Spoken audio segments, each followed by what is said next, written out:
मुकेश बाबू लेखनटोला की तरफ से हार्दिक शुभकामनाएं।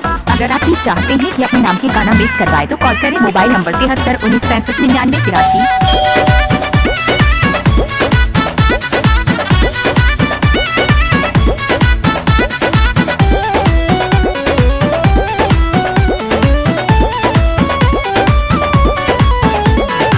साझे से नाच देखे गईला बारात में, भइल बड़ा है हर अपन में हर छोड़ी रात में। हाँ हाँ। साझे से नाच देखे गईला बारात में, भइल बड़ा है हर अपन में हर छोड़ी रात में। ओनिए कदेला भोर हरिया हो, भोर हरिया हो। कदोनी देख के तू आइला का कइला, मीठा मीठा बाते कमरिया हो।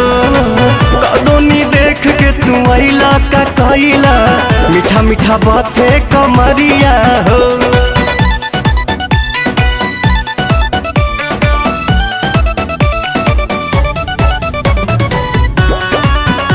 मुकेश बाबू लेखनटोला की तरफ से हार्दिक शुभकामनाएं। अगर आप भी चाहते हैं कि अपने नाम के गाना मिक्स करवाए तो कॉल करें मोबाइल नंबर 73 19 65 99 83।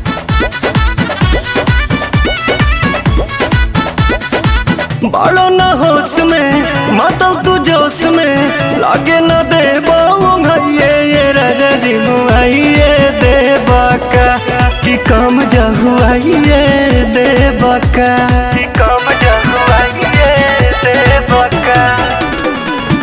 बालो न होश में मातल तू जोश में, लागे न दे ये राजा जी मुआइए दे बाका, तू काम जहुआइए दे बाका।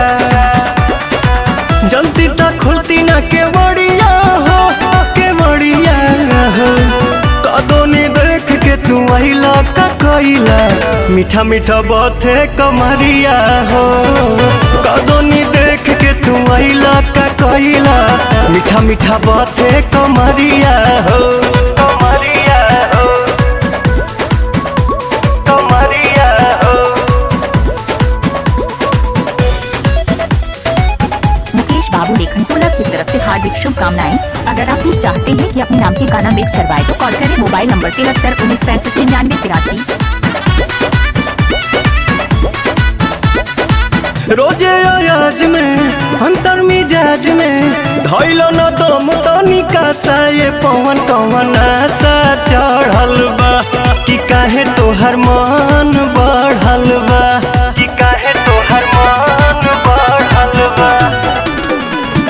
रोजे अयाज में अंतर मिजाज में, धैलो न दम तनिका सा ये पवन कवन आशा चढ़ल बा, कि काहे तोहर मनवा बढ़ल बा।